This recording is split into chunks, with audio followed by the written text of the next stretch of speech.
Dear students, मैं हूँ पूजा। आज हम क्लास 6 की हिंदी का पार्ट 3 पढ़ेंगे, नादान दोस्त। इस कहानी के लेखक प्रेमचंद जी हैं।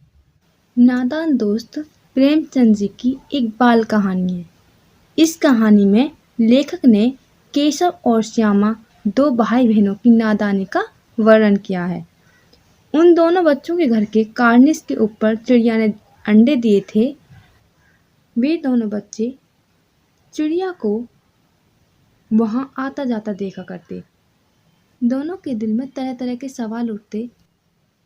वे चिड़िया के अंडों की सुरक्षा के लिए अनेक उपाय करते हैं, लेकिन उनके उपाय बेकार हो जाते हैं। चिड़िया अपने अंडे कार्निस पर से स्वयं गिरा देती है और अंडे फूट जाते हैं। दोनों बच्चों को बहुत दुख होता है।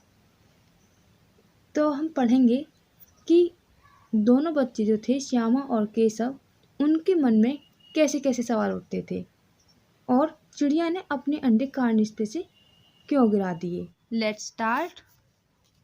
केशव के घर कार्निस के ऊपर एक चिड़िया ने अंडे दिए थे। केशव और उसकी बहन श्यामा दोनों बड़े ध्यान से चिड़िया को वहां आते जाते देखा करते। सवेरे दोनों आंखें मलते कार्निस के सामने पहुंच जाते और चिड़िया दोनों को वहां बैठा पाते। उनको देखने में दोनों बच्चों को न मालूम क्या मजा मिलता। दूध और जलेबी की सुध भी ना रहती थी। दोनों के दिल में तरह तरह के सवाल उठते। अंडे कितने बड़े होंगे, किस रंग के होंगे, कितने होंगे, क्या खाते होंगे, उनमें से बच्चे किस तरह निकल आएंगे, बच्चों के पर कैसे निकलेंगे, घोंसला कैसा है। लेकिन इन बातों का जवाब देने वाला कोई नहीं।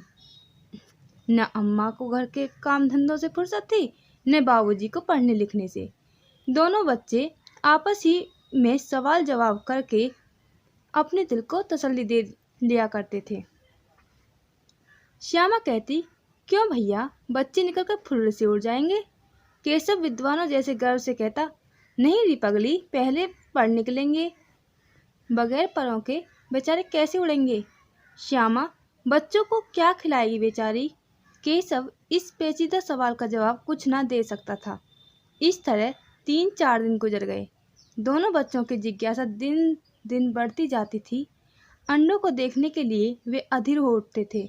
उन्होंने अनुमान लगाया कि अब जरूर बच्चे निकल आए होंगे। बच्चों के चारे का सवाल अब उनके सामने आ खड़ा हुआ। चिड़िया बेचारी इतना दाना कहाँ पाएगी कि सारे बच्चों का पेट भरे। गरीब बच्चे भूख के मारे चूं चूं करके मर जाएंगे। इस मुसीबत का अंदाजा करके दोनों घबरा उठे। दोनों ने फैसला किया कि कार्निस पर थोड़ा सा दाना रख दिया जाए। श्यामा खुश होकर बोली, तब तो चिड़ियों को चारे के लिए कहीं उड़कर ले जाना पड़ेगा न। केशव, नहीं, तब क्यों जाएगी। श्यामा, क्यों भैया, बच्चों को धूप न लगती होगी। केशव का ध्यान इस तकलीफ की तरफ न गया था। बोला, जरूर तकलीफ हो रही होगी, बेचारे प्यास के मारे तड़पते होंगे, ऊपर छाया भी तो कोई नहीं। आखिर यही फैसला हुआ कि घोंसले के ऊपर कपड़े की छत बना देनी चाहिए। पानी की प्याली और थोड़े से चावल रख देने का प्रस्ताव भी स्वीकृत हो गया। दोनों बच्चे बड़े चाव से काम करने लगे। श्यामा माँ की आंखें बचाकर मटके से चावल निकाल लाई। केशव ने पत्थर की प्याली का तेल चुपके से जमीन पर गिरा दिया और उसे खूब साफ करके उसमें पानी भरा।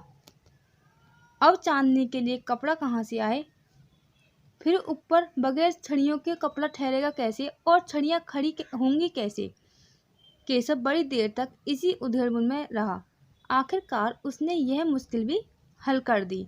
श्यामा से बोला, जाकर कूड़ा फेंकने वाली टोकरी उठा लाओ, अम्मा जी को मत दिखाना। श्यामा, वह तो बीच से फटी हुई है, उसमें से धूप न जाएगी। केशव ने झुंझलाकर कहा, तू टोकरी तो ला, मैं उसका सुराख बंद करने की कोई हिकमत निकालूंगा। श्यामा दौड़कर टोकरी उठा लाई। केशव ने उसके सुराख में थोड़ा सा कागज ठूंस दिया और तब टोकरी को एक टहनी से टिकाकर बोला, देख, ऐसे ही घोंसले पर उसकी आड़ कर दूंगा, तब कैसे धूप जाएगी। श्यामा ने दिल में सोचा, भैया कितने चालाक हैं।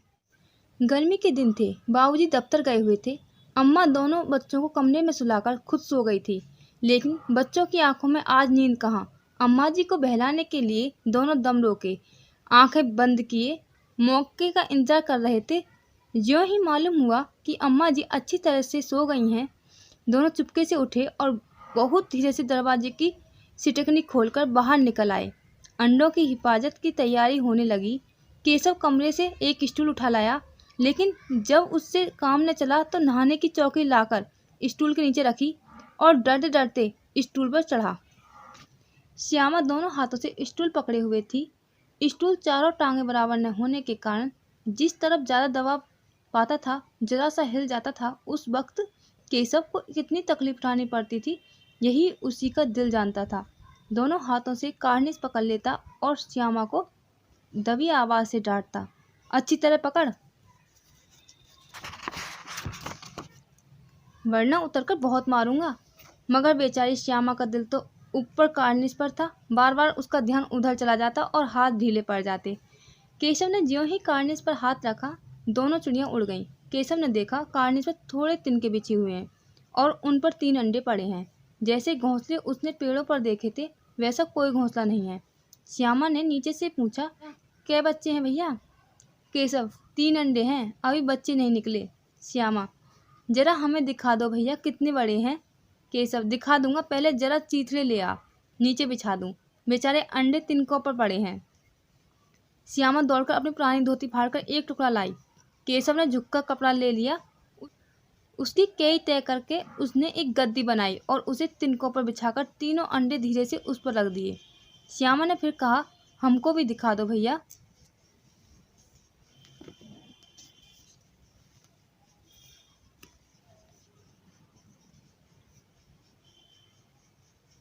केशव, दिखा दूंगा, पहले जरा वह टोकरी तो दे दो, ऊपर छाया कर दूं। श्यामा ने टोकरी नीचे से थमा दी और बोली, अब तुम उतर आओ, मैं भी तो देखूं। केशव ने टोकरी को एक टहनी से टिकाकर कहा, जा दाना और पानी की थाली ले आ, मैं उतर आऊं तो तुझे दिखा दूंगा। श्यामा प्याली और चावल भी लाई। केशव ने टोकरी के नीचे दोनों चीजें रख दी और आहिस्ता से उतर आया। श्यामा ने गिड़गिड़ा कर कहा, अब हमको भी चढ़ा दो भैया। केशव, तू गिर पड़ेगी। श्यामा, नहीं गिरूंगी भैया, तुम नीचे से पकड़े रहना। केशव, नहीं भैया, कहीं तू गिरा पड़ी तो अम्मा जी मेरी चटनी ही कर डालेंगी, कहेंगी तूने ही चढ़ाया था। क्या करेगी देखकर? अब अंडे बड़े आराम से हैं, जब बच्चे निकलेंगे तो उनको पालेंगे। दोनों चिड़ियाँ बार बार कार्निस पर आती थी और बगैर बैठे ही उड़ जाती थी। केशव ने सोचा, हम लोगों के डर से नहीं बैठती। स्टूल उठाकर कमरे में रख आया, चौकी जहाँ की थी वहाँ रख दी।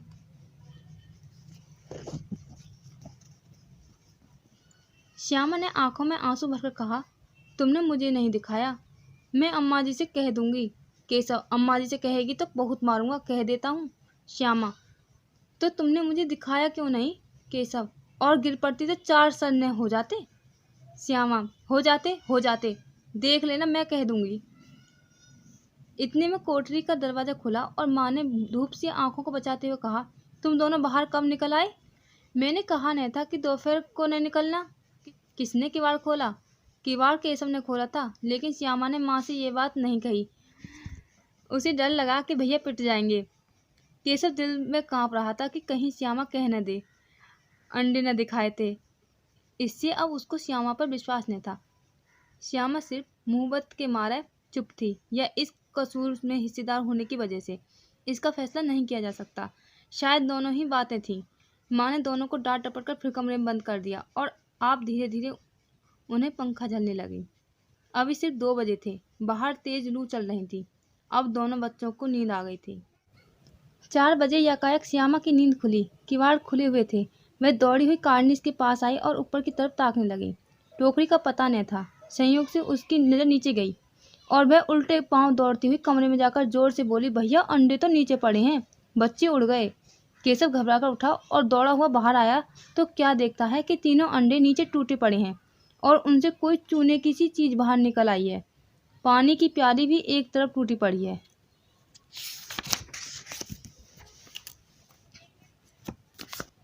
उसके चेहरे का रंग उड़ गया। सहमी हुई आंखों से जमीन की तरफ देखने लगा। श्यामा ने पूछा, बच्चे कहाँ उड़ गए भैया?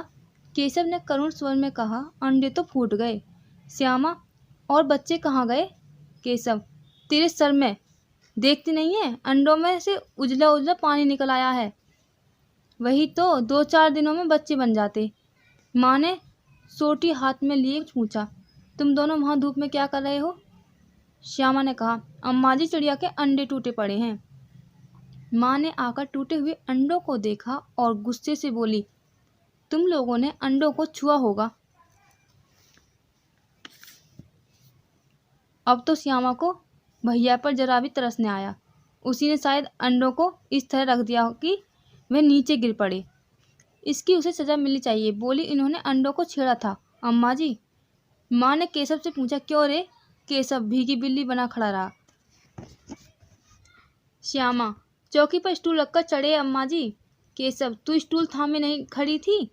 श्यामा, तुम्ही ने तो कहा था। माँ ने कहा, तू इतना बड़ा हुआ, तुझे अभी इतना भी नहीं मालूम कि छूने से चिड़ियों के अंडे गंदे हो जाते हैं। चिड़िया फिर उन्हें नहीं सेती। श्यामा ने डरते डरते पूछा, तो क्या चिड़िया ने अंडे गिरा दिए हैं अम्मा जी? माँ, और क्या करती? केशव के सिर इसका पाप पड़ेगा। हाय हाय, 3 जाने ले ली दुष्ट ने। केशव रोनी सूरत बनाकर बोला, मैंने तो सिर्फ अंडों को गद्दी पर रख दिया था अम्मा जी। माँ को हंसी आ गई, मगर केशव को कई दिनों तक अपनी गलती पर अफसोस होता रहा। अंडों की हिफाजत करने के जोग में उसने उनका सत्यानाश कर डाला। इसे याद कर वह कभी कभी रो पड़ता था। दोनों चिड़िया वहाँ फिर न दिखाई दी। अब ये आपकी समझ में आ गया होगा। अब हम अगली वीडियो में इसके क्वेश्चन आंसर देखेंगे। Okay students, thank you.